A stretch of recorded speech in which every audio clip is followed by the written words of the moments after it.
कैसे हैं आप सब। उम्मीद करती हूँ आप लोग अच्छे होंगे। आज आपकी वर्कशीट नंबर 16 आई है, इसे अच्छे से लेबल कर लीजिए, डेट डाल दीजिए, क्लास सब्जेक्ट, अपना नाम, अपने टीचर का नाम लिख लीजिए। आज हम लोग इक्वालिटी के बारे में पढ़ेंगे, यानी कि समानता। ठीक है, क्या लिखा है? The truth is that in many democratic countries around the world the issue of equality continue to be the key issue around which communities struggle।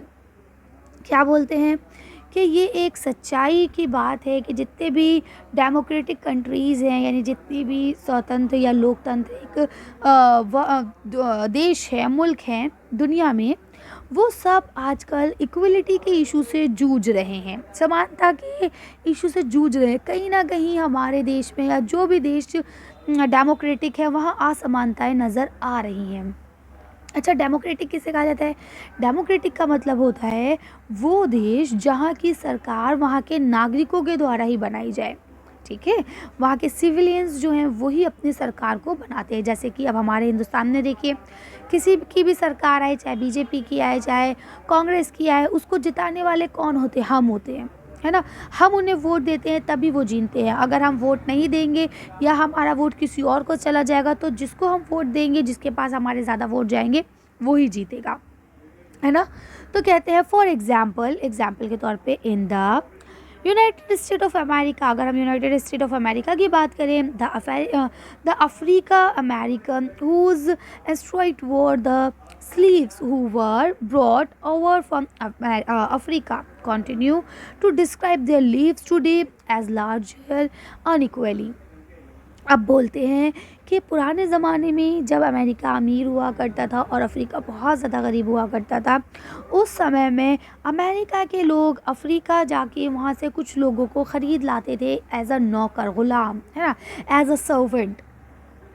तो अब आपको पता है जलवायु की वजह से अफ्रीका के लोग काले होते हैं और जलवायु की वजह से ही अमेरिका के लोग गोरे होते हैं, है ना। वहाँ का एटमॉस्फेयर, वहाँ का क्लाइमेट जो है वो ऐसा है कि वहाँ के लोग गोरे होते हैं और अफ्रीका के लोग काले होते हैं। अब क्या होता है, यही जो गोरा कालापन है ना, यही उनके बीच में एक फ़र्क ले आता है कि भाई आप अनइक्वल हैं, है ना, उनको असमानता के प्रति ले जाता है। This despite the fact that there was a movement in the late 1950 to push for equal right for Africa Americans।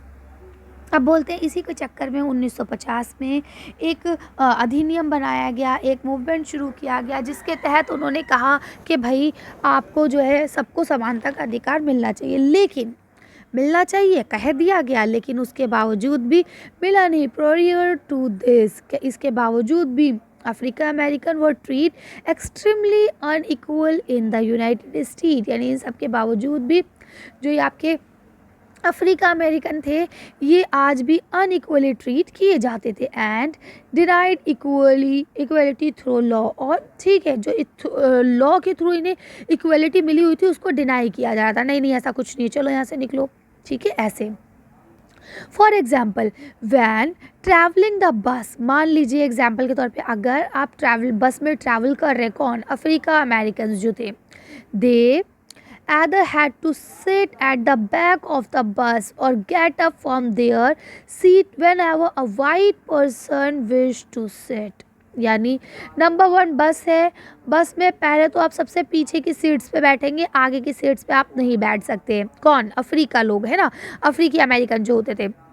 एक तो आप बैठेंगे नहीं, दूसरी चीज़ कि अगर कोई गोरा आदमी चढ़ता है और उसको वहाँ बैठने की इच्छा हो रही है तो आपको उठना पड़ेगा। ठीक है, एग्जाम्पल बताते हैं। Rosa Parks was an Africa American woman. Rosa Park एक अफ्रीकी अमेरिकन औरत थी। टाइड from a long day at work, सारा दिन काम करने के बाद वो बहुत ज़्यादा थक चुकी थी।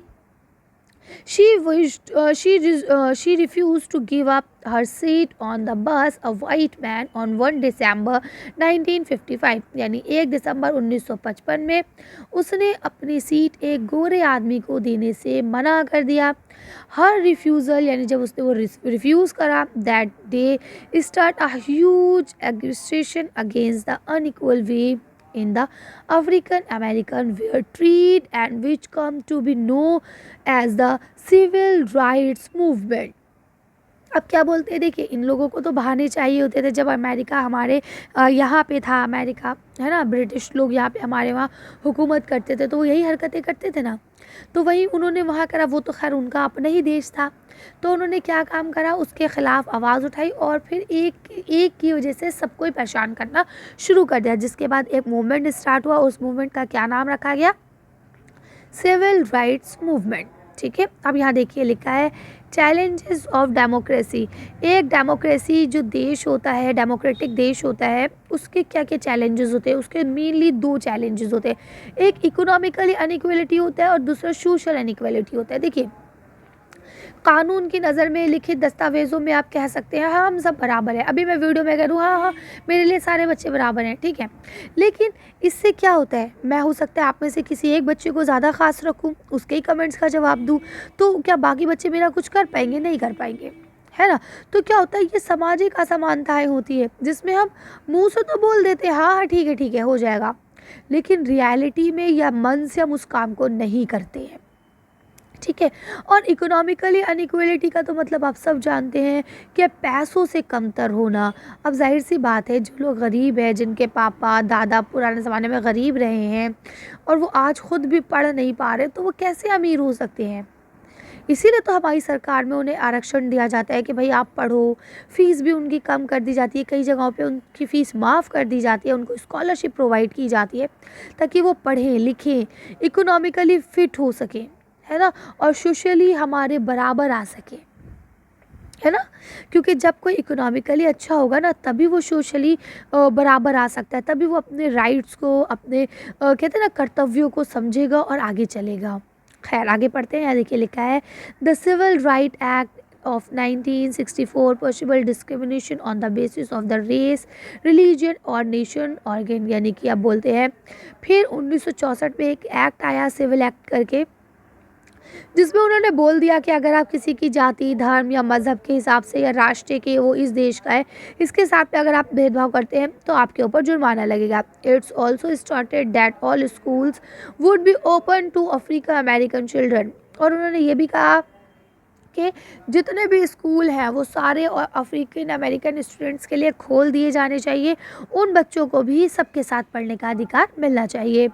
And that they would no longer have to attend separate school specially setup for them. अब उन्हें उस स्कूल में जाने की कोई ज़रूरत नहीं है जो उनके लिए स्पेशली बनाया गया था, है ना। हाउएवर डिस्पीट दिस, इसके बाद the majority of African American continue to be among the poorest in the country. लेकिन इन सब के बावजूद भी आज भी अफ्रीकी अमेरिकन जो हैं वो कम गरीब हैं, है ना। मोस्ट अफ्रीकी American children can only afford to attend government schools that have fewer facilities and poorly qualified teachers as compared to white students who either go to private school or live in the area where the government schools are highly rated as per private schools। अब बोलते हैं कि इतना सब कुछ होने के बाद, जैसा कि अभी मैंने कहा, लिखने से कुछ नहीं होता है, उसे अप्लाई करना भी बहुत ज़रूरी होता है। इन्होंने लिख दिया था कि आपको ऐसा करना है और ये होगा आपके साथ, लेकिन वो अप्लाई नहीं हो पा रहा था। आज भी अफ्रीकी अमेरिकन जो थे वो गरीब थे, आज भी अफ्रीकी अमेरिकन जो है वो वही सरकारी स्कूल को ही अफोर्ड कर पा रहे थे जहाँ कम सुविधाएँ थी, कम पढ़े लिखे टीचर्स थे, उनको उस स्कूल में जाने का मौका नहीं मिल रहा था। क्यों? क्योंकि आपके कहने से कुछ नहीं होगा ना, फ़ीस तो आपको पे करनी ही पड़ेगी। अब गवर्नमेंट ने तो कह दिया ठीक है आप भी जा सकते हैं प्राइवेट स्कूल में, लेकिन प्राइवेट स्कूल में जाने के लिए उसकी फ़ीस भी तो हमें पे करनी है ना। अब वो तो गरीब है, वो कैसे पे करेंगे? आ रही है बात समझ में? तो फिर वो उसी स्कूल में पढ़ते रहते थे जहाँ पे हालत ख़राब होती थी। आगे देखिए लिखा है experts from article 15 of the Indian constitution. हमारा भारत का जो संविधान है उसके अनुच्छेद 15 में क्या लिखा है, पढ़ते हैं। Possibility of discrimination on grounds of religion, race, caste, sex और the place of birth। यानी हमारे आर्टिकल 15 में लिखा हुआ है कि आप किसी से उसके मज़हब, जाति, नस्ल के अकॉर्डिंग या उसके लिंग के अकॉर्डिंग कि वो लड़का है या लड़की, या उसके जन्म स्थान के अकॉर्डिंग कि वो यहाँ पैदा हुआ है या वो यहाँ पैदा हुआ है, आप भेदभाव नहीं कर सकते। The state shall not discriminate against any citizen on the ground of the religion, race, sex, caste and place of the birth of any them. बोलते हैं कोई भी स्टेट किसी भी इंसान के साथ, किसी भी नागरिक के साथ भेदभाव नहीं कर सकती इन्हीं सब चीज़ों के आधार पर कि वो इस जाति का है या वो इस धर्म से बिलोंग करता है या वो इस तरह से पैदा हुआ है या वो इस जगह पे पैदा हुआ है, इस पर कोई भी भेदभाव नहीं करेंगे. Note citizen shell on ground only of religion, race, caste, sex, place of birth, or any of them be subject to any disability, liberty, rejection of the condition with the regarding to. अब कहते हैं इन्हीं सब चीज़ों के आधार पर उसे किसी भी तरह की जो अनइक्वलिटी है या किसी भी तरह का भेदभाव नहीं किया जाएगा. नंबर 1 कि वो सब जगह पे सारे शॉप, पब्लिक रेस्टोरेंट, होटल्स, जो भी पब्लिक प्लेस है चाहे वो एंटरटेनमेंट की हो, सब जगह आप जा सकते हैं, आपके साथ भेदभाव नहीं होगा. दूसरी चीज़ उन्होंने बोला the use of wells, tank, bathing ghats, roads and place of public roads maintained wholly of the partials out the street funds or dedicated to the use of the general public. और बोलते हैं कि जो सार्वजनिक संसाधन है जैसे कुआं, नदी, नाले, है ना, रोड, पार्क, आपको यहाँ जाने से भी नहीं रोका जाएगा. हाँ ठीक है, जो जिसकी जैसा ज़रूरत है, जो चीज़ें हैं, आपको एक रूल्स और उन नियम का पालन तो करना होगा, लेकिन आपको वहाँ जाने से कोई नहीं रोक सकता. अब उम्मीद करती हूँ आपको अच्छे से समझ में आ गया होगा. अब एक्टिविटी नंबर 1 दी गई है. Our father of nation Mahatma Gandhi face some kind of the inequality in South Africa. बोलते हैं कि हमारे जो फादर ऑफ नेशन थे महात्मा गांधी जी, उनको भी इसी तरह की अनइक्वलिटी का सामना करना पड़ा था साउथ अफ्रीका में. ठीक है, collect some more information regarding this. तो इसके रिगार्डिंग आपको कुछ इन्फॉर्मेशन और इकट्ठी करनी है. तो चलिए इसका आंसर देखते हैं. अब यहाँ से लिख सकते हैं कि ब्लैक इंडियंस और Africa were discriminate against the south Africa, है ना. तो इसी तरह से इन्होंने कर रखा था. Gandhi ji also had face this caste discrimination. इसी कास्ट डिस्क्रिमिनेशन को गांधी जी ने भी फेस करा था. Gandhi ji action is Africa completely change him. और इसके बाद जो है अफ्रीका पूरी तरह से चेंज हो गया था. इसका वो क्या था, one day in a court in Durban the magistrate there asked to him remove his turban. ठीक है, यानी कि उन्होंने कहा था कि अब तुम यहाँ से जाओ, कर लेंगे. चलिए अगला क्वेश्चन पढ़ते हैं. यहाँ आपको देखिए लिखा है आंसर द फॉलोइंग क्वेश्चन. तो फर्स्ट लिखा है question suggest some ways to establish equality in country. यानी अपनी कंट्री में हम इक्वालिटी को कैसे इस्टेब्लिश कर सकते हैं, इसके लिए कुछ सजेशन आपको देने हैं. तो चलिए देखते हैं आंसर. तो देखिए सबसे पहले हम उन्हें सोशल सिक्योरिटी दें, है ना. इसके अलावा जो डिस्क्रिमिनेशन हो रहे हैं वो ख़त्म करें और इम्प्लीमेंट करें, उनके लिए रिजर्वेशन करें पब्लिक सर्विसेज में, है ना. और उनको एजुकेशनली और इंस्टीट्यूशन वगैरह से जो है कुछ असाइंस प्रोवाइड कराएं, यानी कुछ स्कॉलरशिप्स वगैरह दें. ठीक है, जिससे हम भेदभाव को कम कर सकते हैं. सेकंड क्वेश्चन ये आपको दिया गया, how does Indian constitution ensure equality explain. यानी इंडियन जो कॉन्स्टिट्यूशन है वो इक्वलिटी को कैसे बताता है. चलिए देखते हैं आंसर.